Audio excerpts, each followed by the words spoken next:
ইউসুফ আলাইহিস সালাম দেখতে সুন্দর না অসুন্দর? কথা বলেন, সুন্দর না অসুন্দর?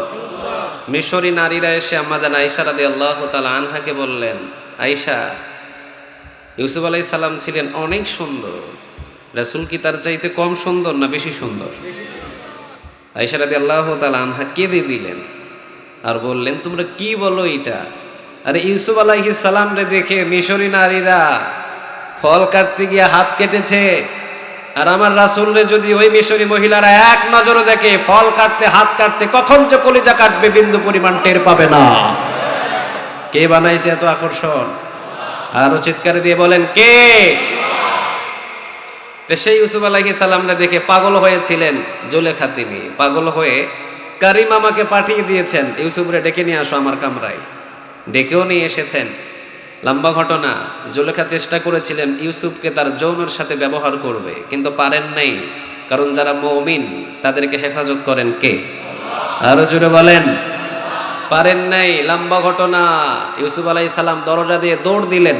সব দরজা কে খুলে দিলেন? সবাই বলেন, ইন্নামা আমরুহু ইযা আরাদা শাইআন আইয়াকুলা লাহু কুন ফায়াকুন। আল্লাহ রাব্বুল আলামিন বলতে দেরি হয়, কোনো কিছু হইতে দেরি হয় না। সব হুকুম কার?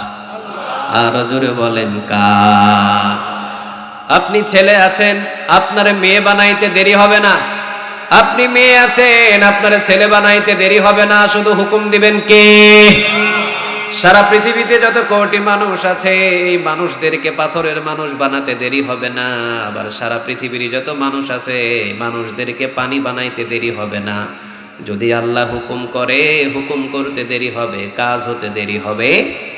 সেই রবের আমরা ইবাদত করছি, ঠিক না বে ঠিক? বিশ্বাস আছে? আছে? আরো জোরে বলেন, আছে? আছে। যে আল্লাহ ফেরাউনের ধ্বংস করেছে, ওই আল্লাহ এখনো আছে না নাই? নমরুদরে যে আল্লাহ ধ্বংস করেছে, ওই আল্লাহ আছে না নাই? আবু জাহেল রে যে আল্লাহ ধ্বংস করেছে, ওই আল্লাহ আছে না নাই? আল্লাহর শক্তি মনে হয় কমে গেছে। হ্যাঁ, কমে গেছে। চোখ দুর্বল হয়ে গেছে। আল্লাহ আগের মতোই আছে, আগের মতোই আছে। নব্য কোন নমরুদ, নব্য কোন ফেরাউন, নব্য কোন আবু জাহেল যদি এখনো বাসলামি শুরু করে, বাটপারি শুরু করে, ওই আল্লাহ এখনো গর্জন দিতে দেরি করবে না। চিৎকারে দিয়ে বলো ঠিক কিনা? এই জন্য রব এখনো আছে। ওই রব সব দরজা খুলে দিলেন। সব দরজা একটার পর একটা ঠাস ঠাস করে খুলে যায়। লাস্টের দরজা খুলেন নাই কে? সবাই বলেন, ওইটার খুলে না। ইউসুফ আলাইহিস সালাম এখন টানে। ইউসুফ আলাইহিস সালাম টানা শুরু করছে, খোলে না। পিছন থেকে জুলেখা এসে জামা ধরছে, এমনি জামা ছিঁড়ে চলে গেছে। দরজা খুলে দিয়েছে কে? জামাও ছিঁড়লেন, দরজাও খুললেন। সামনে আজিজে মিশর জুলেখার স্বামী সামনে দাঁড়ানো। ইউসুফ আলাইহিস সালাম রে বললেন, ইউসুফ, এত রাতের বেলা আমার বিবির ঘরে কি? স্বাভাবিক, আমাদের বিবির ঘরে যদি কোনো মানুষ রে দেখি, বিবিরে সন্দেহ করব না, সন্দেহ করব ওই মানুষ রে, ঠিক না বে ঠিক? ইউসুফ আলাইহিস সালাম বললেন, আপনার বিবি আমারে ডাকছে। জুলেখা বলে, না, আমি ডাকি নাই। মেয়েদের কণ্ঠের কাছে কথা থাকে, মেয়েরাই সত্যই মিথ্যা কথা বলে দেয়। জুলেখা পোল্টি বাজভাবে পোল্টি নিলেন। তিনি বললেন, আমি ইউসুফ রে ডাকি নাই, দুধ কলা খাওয়ায়া কাল সাপ পেলেছি। এতদিন খাওয়াইছি, পড়াইছি, আমাদের রাজপ্রাসাদে মানুষ করেছি, এখন আপনার বিবির দিকে নজর দেয়। আসলে কি ইউসুফ নজর দিয়েছে? কথা বলেন, নজর দেয় নাই। এরপরও শাস্তি পেয়েছেন। আজ যুগে যুগে অসংখ্য আলেম ওলামা, বিন্দু পরিমাণ দোষ নাই, যারা দোষ করে, খুন করে, ডাকাতি করে, উল্টা পাটে তারাই জেলখানার বাহিরে থেকে তাদেরকে শাস্তি দেয়। চিৎকারে দিয়ে বলো ঠিক কিনা? জগৎ চলছে এইরকম, এইরকমই চলছে জগৎ। ইউসুফ আলাইহিস সালাম বললেন, আমাকে ডেকে আনা হয়েছে, কারিম আমাকে ডাকেন। কারিম মামা আমাকে ডেকেছে। কারিম মামাকে ডাক দেওয়া হলো। কারিম মামা আসলেন। আজিজে মিশর তিনি জিজ্ঞাসা করলেন, কারিম মামা বলেন ঘটনাটা কি? কারিম মামা বলেন, আমি ইউসুফ রে ডাকি নাই। বিপদ কম না বেশি? কম না বেশি? জুলেখার দাসী ছিলেন, বান্ধবী ছিলেন কারিম মামা। হাজার হলেও সবসময় মালিকের পক্ষে দাসী থাকবে, ঠিক না বে ঠিক? কারিম মামা বলছে, আমি জানি না, বিষয়ের আগা গোড়া আমার জানা নাই, আমি ইউসুফ রে ডাকি নাই। ইউসুফ একা একাই ঢুকেছে এই ঘরের ভিতরে, আপনার বিবির কামরার ভিতরে। ইউসুফ আলাইহিস সালাম পড়ে গেলেন বিপদে। যেখান থেকে বান্দার বিপদ শেষ শুরু হয়ে যায়, যেখান থেকে বান্দার শক্তি শেষ হয়ে যায় বা শক্তি শুরু হয় একজন, আর তিনি কে? আমাদের যতটুকু শক্তি আছে ওই জায়গা পর্যন্ত আমরা পৌঁছাতে পারবো, কিন্তু যখন আর সামনের দিকে আমাদের যাওয়ার শক্তি নাই, সেখান থেকে শক্তি শুরু কার? সবাই বলেন কার? মুমিনদের সাথে আছেন কে? আরো জোরে বলেন, আল্লাহু ওয়ালিয়ুল্লাযীনা আমানু ইখরিজুহুম মিনায-যুলুমাতি ইলান-নূর। সুবহানাল্লাহ বলবেন না? আল্লাহ বলেন যারা মুমিন তারা আমার বন্ধু, যারা মুমিন তারা আমার দোস্ত, যারা মুমিন তাদেরকে আমি বন্ধু বানিয়ে নিই। কারণ বন্ধু যদি বিপদে পড়ে, বন্ধুর সাথে আছেন আরেক বন্ধু, তিনি কে? আরো জোরে বলেন। ইউসুফ আলাইহিস সালাম পড়লেন বিপদে, চোখ বন্ধ করলেন। ইউসুফ আলাইহিস সালামকে বলল, ইউসুফ আলাইহিস সালাম যান। অনেকটা বর্ণনায় এসেছে জুলেখার ফুফাতো বোন, কেউ বলেছেন খালাতো বোন, কেউ বলেছেন পাশের বাসারই একটা মেয়ে। ইউসুফ আলাইহিস সালামকে বললেন ওর কোলের ভিতরে একটা ছোট্ট বাচ্চা আছে, কিসিন ওরে নিয়ে আসেন। ওই 6 মাসের বাচ্চা কথা বলে আজকের রায় 6 মাসের বাদশাই সে দিয়ে দেবে। ওই ইউসুফ রেও চেনে না, ও জুলেখারাও চেনে না, ও এখনো নিজের বাবারেও চেনে না, ঠিক না বা ঠিক? 6 মাসের বাচ্চা নিজের মারেও ঠিক মতো চেনে না। 6 মাসের বাচ্চা আজকের ঘটনাটা বিশ্লেষণ করে বলে দিবে। লম্বা ঘটনা নিয়ে আসা হলো। ইউসুফ আলাইহিস সালামের কথা শুনে আজিজে মিশর বলেন, এই ইউসুফ কি বলো এটা? 6 মাসের বাচ্চা কেমনে কথা বলবে, কিভাবে কথা বলবে? জুলেখা বললেন এইটা আবার কেমন কথা, ছোট্ট বাচ্চা কেমনে কথা বলে? ইউসুফ আলাইহিস সালাম বললেন নিয়ে আসেন। কিসিনের মাথায় হাত বুলিয়ে দিলেন, কিসিন কথা বলা শুরু করলেন। হুকুম দিলেন কে? আরো জোরে বলেন। তিনি বললেন ইউসুফ পবিত্র, নবীরা কখনো পবিত্র হতে পারে? সব নবী পবিত্র, নবীদের জীবনে কোনোদিন কোনো গুনাহ নাই, তারা মাসুম বেগুনাহ। কে পবিত্র রেখেছে? শক্তিও নাই তারা গুনাহ করার, সব শক্তিগুলো হারিয়ে দিয়েছেন কে? ছোট্ট বাচ্চা বললেন ইউসুফ পবিত্র, অপবিত্র বলো না, কারণ ইউসুফ হলেন এমন পবিত্র মানুষ, এই মানুষগুলোকে কোনোদিন অপবিত্র বলা যায় না। ইউসুফ হলেন পবিত্র। আপনি যদি পরীক্ষা করতে চান, দেখেন ইউসুফ আলাইহিস সালামের পিছনের জামাটা দেখেন, যদি জামার সামনে ছেঁড়া থাকে ইউসুফ দায়ী, আর যদি জামার পিছনে ছেঁড়া থাকে আপনার বিবি জুলেখা দায়ী। সুবহানাল্লাহ বলবেন না? আজিজে মিশর জামা চেক করে দেখেন, হায় হায়, সামনে ছেঁড়া না পিছনে ছেঁড়া? পিছনের দিকে ছেঁড়া। ধরলেন শক্ত করে। জুলেখা বলো কি? জুলেখার কথা কয় না। এইবার কাত হয়ে পড়ে গেছে, জ্ঞান হারা। আজিজে মিশর বুঝতে পারলেন ইউসুফ তুমি পবিত্র, তোমার কোনো দোষ নাই, তুমি এখান থেকে দূরে চলে যাও। যাও বাবা, তুমি চলে যাও তোমার ঘরে। এই ঘটনাটা কাউরে বলো না, লম্বা ঘটনা, কিন্তু ঘটনাটা ফাঁস হয়ে গেছে। 10 বছরের বেশি জেলখানায় গেলেন নিরপরাধ মানুষ, এখনো পর্যন্ত আছে না নাই? দোষ করে নাই, ডাকাতি করে নাই, মিথ্যা কথা বলে নাই, কোনো খারাপ কাজ করে নাই, এরপরেও জেলখানায় পোড়া লাগে কি লাগে না? নবীদের এইরকম কষ্ট ছিল কি ছিল না? আরো জোরে বলেন। জেলখানা হলো চোরের জন্য। ওমর রাদিয়াল্লাহু তাআলা আনহু জেলখানা বানালেন। জেলখানা হলো চোরের জন্য, জেলখানা হলো ডাকাতের জন্য, জেলখানা হলো যারা মিথ্যা কথা বলে তাদের জন্য।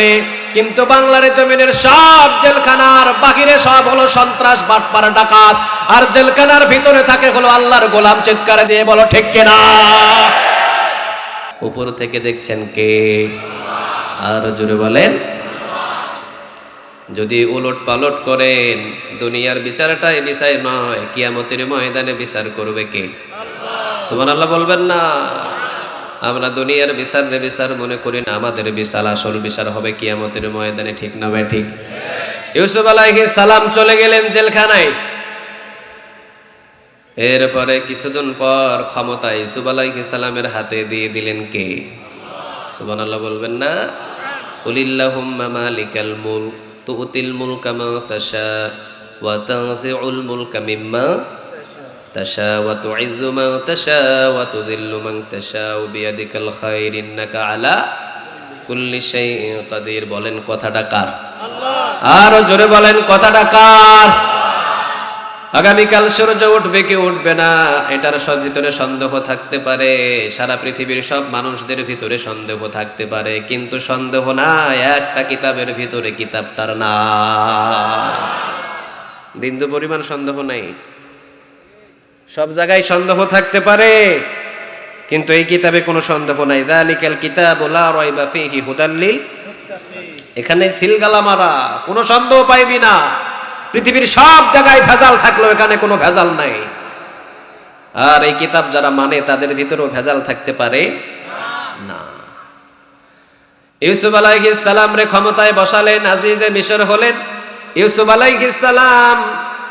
এখন আর জুলেখার কোনো দাম্ভিকতা নাই, জুলেখার কোনো ক্ষমতা নাই। লম্বা ঘটনা, 7 বছর পর্যন্ত শুধু অভাব আর অভাব মিশরে, অভাব আর অভাব। ইউসুফ আলাইহিস সালাম রে জ্ঞান দিলেন, ইউসুফ তুমি এখন 7 বছর এই গম মজুদ করো, বাকি 7 বছর অভাব অনটনের সময় ব্যবহার করবা। কে জ্ঞান দিয়েছে? সবাই বলেন। ইউসুফ আলাইহিস সালাম সমস্ত গমগুলো মজুদ করলেন এবং গমগুলো বাকি 7 বছর এবার বিতরণ করেন। ইউসুফ আলাইহিস সালাম নিয়ম দিয়ে দিলেন, তোমরা একদিন গম নিলে অন্তত 3 দিন নিতে পারবে, অথবা এতগুলো গম নিলে এতগুলো 3 দিন 4 দিন 5 দিন নিতে পারবা না। যেভাবে হোক একটা নিয়ম দিয়ে গম বন্টনের নিয়ম করলেন। একটা ছেলে প্রতিদিন এসে কাতারে দাঁড়িয়ে গম নিয়ে যায়। তারা সবাই বললেন, বাবা কি জন্য তুমি প্রতিদিন এসে গম নিয়ে যাও? ইউসুফ আলাইহিস সালাম তিনি তো একটা নিয়ম দিয়েছেন, নিয়মটা মেইনটেইন করে এরপরে তুমি গম নিয়ে যাও। যুবকটা বলে, প্রতিদিন এসে এসে আমি কাতারে দাঁড়িয়ে গম লয়া যাব। সবাই বললেন, এতটুকু ছোট্ট বাচ্চা এত পাওয়ার পাইছো কই? আসলে ভিতরে পাওয়ার আছে না নাই? আর জোরে বলেন, আছে না নাই? এমপির ছেলে যদি কলেজে যায়, এমপির ছেলের পাওয়ার কম না বেশি? মেম্বারের ছেলের পাওয়ার কম না বেশি? যদি মেম্বারের ছেলের এত পাওয়ার হয়, ওই ছেলের ভিতরে পাওয়ার আছে বিধায় প্রতিদিন কাতারে দাঁড়ায়। কাতারে দাঁড়িয়ে আছে, কয় লাগবে আমার গম, প্রতিদিন আমারে দিবা। 3 দিন 4 দিন বুঝি না, প্রতিদিন আমারে গম দিতে হবে। সবাই বোঝায় কিন্তু বোঝে না, সবাই বলে কিন্তু সে শোনে না। চলে গেলেন ইউসুফ আলাইহিস সালামের দরবারে নিয়ে। ইউসুফ আলাইহিস সালামের দরবারে গিয়া কয়, এই ছেলের কেউই বোঝাইতে পারে না, আপনি বোঝান। ইউসুফ আলাইহিস সালাম মাথায় হাত বুলিয়ে বললেন, বাবু তুমি প্রতিদিন কাতারে দাঁড়ায়া গম নাও কেন? ছেলেটা বললেন, এইটা আমার অধিকার। আরে তোমার অধিকার? কিসের অধিকার? ছেলেটা বলে, আমারে চেনেন নাই আপনি? ছোট্ট 6 মাসের সময় আপনারে আমি পবিত্র বলেছিলাম, সেই কিসি। আপনি আমারে চেনেন নাই, আমি সেই কিসিন। ইউসুফ আলাইহিস সালাম জড়িয়ে ধরলেন, বুকের সাথে জড়ালেন, বুকের সাথে জড়িয়ে কানলেন আর বললেন, ইউসুফ আলাইহিস সালামের এই যে রাজপ্রাসাদ, এটা তোমার জন্য সব খুলে দিলাম।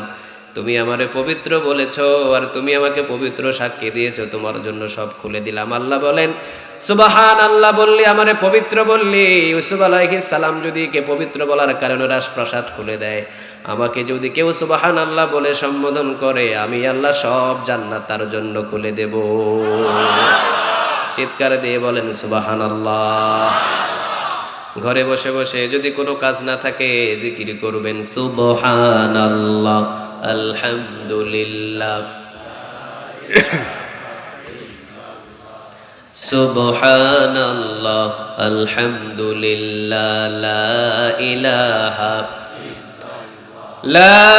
ইলাহা ইল্লাল্লাহু মুহাম্মাদুর রাসূলুল্লাহ সাল্লাল্লাহু। এই জন্য যত বেশি সুবহানাল্লাহ বলবেন, ততই বেশি গুণ লাভ বেশি। আছে না নাই? আরো জোরে বলেন, আছে না নাই? আসেন আমরা ছোট্ট একটা আয়াত থেকে কথা শুনবো, কোরআন থেকে আয়াতটা পড়বো। কোরআন কিতাবটা কার? সবাই বলেন, ইন্নাহু লাকুরআনুন কারীম। সম্মানিত কিতাব, সম্মানিত কিতাবকে যারা টাচ করবে তাদের সম্মান বাড়ায়া দিবে কে?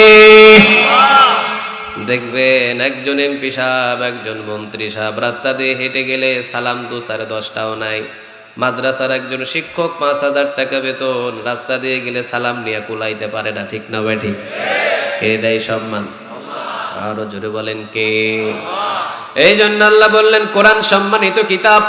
যে কোরআনটাকে টাচ করবে, যেখানেই কোরআন থাকবে, ওই জায়গায় সম্মান বাড়াবেন কে? সুবহানাল্লাহ বলবেন না? আবার এই কোরআন হেফাজতের দায়িত্ব আল্লাহ পৃথিবীর কাউরে দেয় নাই। কোরআন হেফাজতের দায়িত্ব কার? সব সময় রাসূল তেলাওয়াত করে, যেখানে খাবার বসলে তেলাওয়াত, ঘুমাইতে গেলে তেলাওয়াত, উঠের পিঠে উঠলে তেলাওয়াত, সব জায়গায় তেলাওয়াত। আল্লাহ বললেন নবী পেরেশান হতে হবে না, টেনশন ফিল করবেন না। লা তুহাররিক বিহি লিসানাকা লিতাআজালা বিহি ইন্না আলাইনা জামাআহু ওয়া কুরআনাহু ফাইযা ক্বরানাহু ফাত্তাবি' কুরআনাহু। ওয়া নবী কোরআন মুখস্থ করার জন্য পেরেশান না, একবার পড়বেন তো কলবের ভিতরে কোরআন ঢেলে দিবে কে? অন্য জায়গায় বলছেন ইন্না নাহনু নাযালনা যিকরা ওয়া ইন্না লাহু লাহাফিজুন। নবী কোরআন নাজিল করেছি আমি আল্লাহ, হেফাজতের দায়িত্বটা কার? আল্লাহ। আরো জোরে বলেন। কিন্তু এই কোরআনের বিরোধিতা আছে না নাই? আরো জোরে বলেন, আছে না নাই? কম না বেশি? কম না বেশি? সারা বিশ্বের সব মুসলমানদেরকে ধ্বংস করার জন্য পৃথিবীতে যত ধর্মীয় লোক আছে সবাই চেষ্টা করে, ঠিক না ব্যাঠিক? আজ পর্যন্ত কোরআনের একটা আয়াতটাকে কেউ সরাতে পারে? কিয়ামত পর্যন্ত পারবে? এই ওয়াদাটা কার? ইউরিদুনা, পড়েন, ইউরিদুনা লিইউতফিউ নূরাল্লাহি বিআফওয়াহিহিম ওয়াল্লাহু মুতিম্মু নূরিহি ওয়ালাউ কারিহাল কাফিরুন। কার কথা? কার কথা? আল্লাহ বলছেন ও নবী আপনি দেখেন কাফেরগুলো ফু দিয়ে কোরআনের আলো নেভানোর জন্য চেষ্টা করে, পারবে না গো নবী। কিয়ামত পর্যন্ত তারা ফুয়াবে, এরপরেও কোরআনের আলো নিভবে না, বাড়াবেন কে? আরো জোরে বলেন। আপনাদের যদি সাভারে বন্ধ করে গাজীপুরে চালু করবে কে? গাজীপুরে যদি 144 ধারা দিয়া বন্ধ করে টেকনাফে চালু করবে কে? টেকনাফ বন্ধ তো রাজশাহীতে চালু করবে কে? একটা কোরআনের খাদেম রে বন্দি করবেন, 10টা কোরআনের খাদেম রে জন্ম দিবে কে? একটা মামুনুল হকের গর্দান চেপে ধরবেন, 10টা মামুনুল হকের গর্দানে আওয়াজ তুলাবে কে? একটা আমির হামজার গর্দান ধরবেন, 10টা আমির হামজার গর্দান উচ্চ সুরে করবে কে? একটা আল্লামা জেলখানায় তো 10,000 আল্লামা জন্ম দিবে কে? পারবেন না। কিয়ামত পর্যন্ত চেষ্টা করলেও কোরআনের আলো দিন দিন বাড়বে, কমানো সম্ভব? 2018 সালে যত মাহফিল 2019-এ বেশি না কম? 2019-এ যত বেশি 2020-এ বেশি না কম? 2021-এ আরো বেশি, ঠিক না ঠিক? 2022-এ কোনো বক্তার ডেটই নেই। সুবহানাল্লাহ বলবেন না? বাড়াইছে কে? আরো জোরে বলেন। আবার কিছু মানুষের ধারণা কয়েকজন যারা উচ্চ স্বরে কথা বলে, কোরআনের হক কথা বলে, কোরআনের সঠিক কথা বলে, তাদের গর্দান চেপে দাও, মানে তাদেরকে লাঞ্ছিত করো, সমাজ থেকে বহিষ্কার করে দাও, আটক করো, জেলখানায় ভরো, তাহলে কোরআনের সব কথাগুলো বলার আর কেউ থাকবে না। আল্লাহ বলেন 10 জন রে বন্দী করবি, 10,000 আমি জন্ম দিব। 10টা মাদ্রাসা বন্ধ করবি, 10টা মাদ্রাসার বিপক্ষে 1000 মাদ্রাসা আমি চালু করে দেব। হাফেজদের সম্বর্ধনা যদি নাও দিস, হাফেজ বানাবেন কে? আল্লাহ চতুর্দিক দিয়ে এমন পর্যায়ে নিয়ে আসবেন, কিন্তু কোরআনটারে কেউ দুনিয়ার শেষ করতে পারবে না। হেফাজতের দায়িত্ব কার? সুবহানাল্লাহ বলবেন না? কোনোভাবেই পারবেন না। ওমরকে পাঠাইছে, ওমর যাও মুহাম্মাদের গর্দান থেকে মাথাটা কেটে এনে আমার কাছে দাও, আর 100 উট, লাল উট তুমি নিয়ে চলে যাও। ওমর গেলেন, কিন্তু ওমরের তরবারি রাসূলের পায়ের নিচে ফেলে দিয়ে বলছে নবী কালেমা পড়ায়া দেন, কালেমা পড়ায়া দেন, আমি কালেমা নিয়ে ফিরতে চাই। পাঠালেন গর্দান কাটাতে, কিন্তু ওমর রে কবুল করে নিলেন কে? এটাই হলো প্রমাণ ইসলামের বিজয়, ঠিক না ভাই? ঠিক। এই জন্য সেই কোরআনের ছোট্ট একটা আয়াত থেকে কথা শুনবো, ওয়ামা আরসালনাকা ইল্লা রাহমাতাল লিল আলামিন। কার কথা বলেন? রাসূলের প্রতি রহমত বেশি না কম? ও নবী আপনাকে আমি জমিনের জন্য রহমত স্বরূপ প্রেরণ করেছি। আপনি যেখানে রহমত সেখানে, আপনি যেখানে নাই সেখানে রহমত খুঁজে পাওয়া যাবে? গিয়ে দেখেন হালিমাতুস সাদিয়া যখন রাসূলকে নিয়ে গেলেন, পুরা ঘর পুরা জমিনটা বরকত দিয়ে পরিপূর্ণ করে দিল কে? সুবহানাল্লাহ। বাড়িতে গিয়ে বললেন আমার রাসূল ছিলেন রহমতের নবী, বরকতের নবী, যেখানেই পা রাখেন সেখানেই রহমত বেশি না কম? আবার আমার নবীর বিনয়, আমার নবী ধর্ম, আমার নবী এমন ছিলেন মানুষ গালি দিলে গালি শুনতেন, এমন বিনয়ী ছিলেন মানুষ যদি আমার রাসূলকে উচ্চ স্বরে কথা বলতেন আমার রাসূল হাসতেন। সুবহানাল্লাহ বলেন। কেউ গালি দিলে আমার রাসূল গালি শুনতেন কিন্তু বলতেন, এতটা বিনয়ী ছিলেন। বুখারীর বর্ণনা এসেছে একজন ইহুদি এসে মসজিদে নববীতে প্রস্রাব করে, কয়েকজন সাহাবী দৌড় দিয়ে কয় মারু মেরে থাপ্পড় দেব। রাসূল বললেন খবরদার ওই ইহুদির গায়ে কেউ আঘাত করতে পারবা, প্রস্রাবের বাকি সময়টাও কেউ আঘাত দিতে পারবা না, সম্পূর্ণ প্রস্রাব হবে এরপরে আমার কাছে নিয়ে আসো। অর্ধেকে বাধা দিতে পারবা না, অর্ধেকের সময় বাধা দিও না, প্রতি প্রস্তাবটা করুক, সম্পূর্ণভাবে করার পর আমার কাছে নিয়ে আসবা। আসলেন, রাসূল বললেন তুমি জানো না এটা আমাদের ইবাদতগাহ, আমরা এখানে আল্লাহকে সিজদা করি, এটা মসজিদ। আমরা যদি তোমাদের সেনাককে গিয়ে যদি পেশাব করতাম তাহলে কি করতাম? কয়েক মাইরাই ফালাইতাম। এইবার রাসূল বললেন বলো দেখি তোমাদের সেনাককে অথবা তোমাদের ইবাদতগাহে যদি তুমি প্রস্রাব করতা তোমার জাতি ভাই কি করতো? কয় নবী ওই জায়গায় আমাদের দাফন করে দিত, আমাদেরকে বাঁচাইতো না, আমারে বাঁচাইতো না। রাসূল বললেন আমি তোমারে দাফনও করব না, কিছু করব না, তোমারে সালাম দিয়া সম্মানের সাথে বিদায় দিয়া দিলাম, চলে যাও তুমি। কয়েকজন সাহাবীরে ডাক দিয়ে বললেন বালতি দিয়া পানি মারো, মসজিদটা পবিত্র করো। চলে গেলেন, মসজিদে নববী থেকে বাহির হলেন, একটু পরেই চিন্তা করলেন সর্বনাশ, এটা কোন মানব রে, যে মানবের সামনে প্রস্রাব করেছি অর্ধেকে সাহাবীরা এসেছে আমাকে আটকাই নাই, আমার বিপদ খুঁজে নাই। কারণ প্রস্রাবের অর্ধেক সময় যদি বাধা দেয় কিডনির প্রবলেম আছে না নাই? কেমন মানুষ আমার ক্ষতিও হতে দিল না, আবার প্রস্রাব পরিষ্কার করার জন্যে আমার কোনো অনুমতি দিল না, আবার সম্মানের সাথে বিদায় দেয়।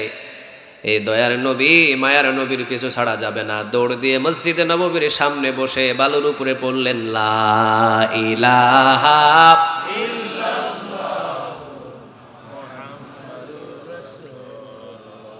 সাল্লাল্লাহু। রাসূলের ভিতরে বিনয় কম না বেশি? আর জোরে বলেন কম না বেশি? রাতের বেলা একজন মহিলা একটা বস্তা মাথায় তুলে আরেকটা পড়ে, আরেকটা বস্তা মাথায় নেয় আরেকটা পড়ে। একটা মানুষ দুইটা বস্তা নিতে পারবে, বস্তা যদি 5টা হয় 5টা তো মাথায় তুলতে পারবে না, ঠিক না ঠিক? মহিলা একজন বস্তা নিতে 5টা, মানে ঘরের যতগুলো মালসামানা সব বস্তার ভিতরে ভরছে, এখন একটা উঠাইলে আরেকটা পড়ে। রাতের অন্ধকার, রাসূল দেখেন, দূর থেকে দেখে চলে গেলেন, রাসূল সামনে গিয়ে বললেন মা একটা বস্তা মাথায় নেন, আরেকটা বস্তা নিচে পড়ে। এইবার বলে বাবা তুমি কে, কোথায় থেকে এসেছো? রাসূল বললেন মা আমি এই এলাকারই যুবক। এবার বৃদ্ধা মহিলা বলে বাবা এই এলাকা ছেড়ে চলে যাচ্ছি অন্য এলাকায়। কেন মা, কেন যাচ্ছেন? বাবা সবাই বলছে, মক্কার যত বড় বড় নেতা সবাই বলে আব্দুল্লাহর ছেলে মুহাম্মদ যাকেই দেখে তারই নাকি পাগল বানায়া দেয়। নাউজুবিল্লাহ বলবেন না? নাউজুবিল্লাহ। ওই মুহাম্মাদের সাথে যারা নাকি দেখা হয় ওই লোকটাই পাগল হয়ে যায়।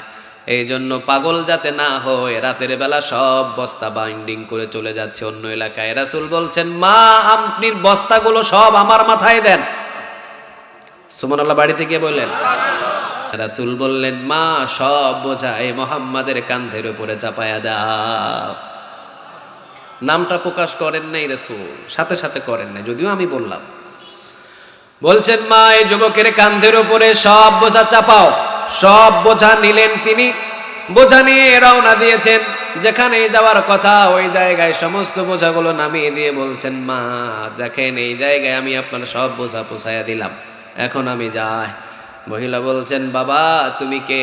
এত সুন্দর সুপুরুষ এবং এত সুন্দর ব্যবহারের মানুষ আজ পর্যন্ত তো আমি একটাও মক্কায় দেখি নাই। কে তুমি বাবা? কোথায় তোমার বাড়ি? কোথায় থাকো তুমি? কোথায় তোমার ঠিকানা?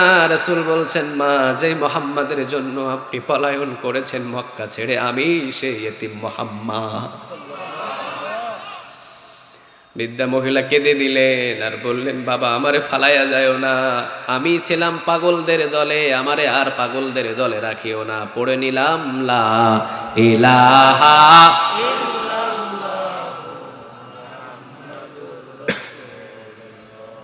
রাসূল যেখানে সেখানে রহমত বেশি না কম? আর জোরে বলেন বেশি না কম? খবরদার, সব কিছু ভুলে যাও, আল্লাহরে ভোলা যাবে না। সব কিছু হারায় ফেলো, তারে হারানো যাবে না। এই জন্য প্রথম নম্বর ভালোবাসা মালিকের, প্রথম নম্বর ভালোবাসা আল্লাহর, দ্বিতীয় নম্বর ভালোবাসা রাসূলের। রাসূলরে যদি সব কিছু থেকে ভালো না বাসতে পারেন তাহলে কখনো কোনোদিন মুমিন হয়ে গণ্য হওয়া যাবে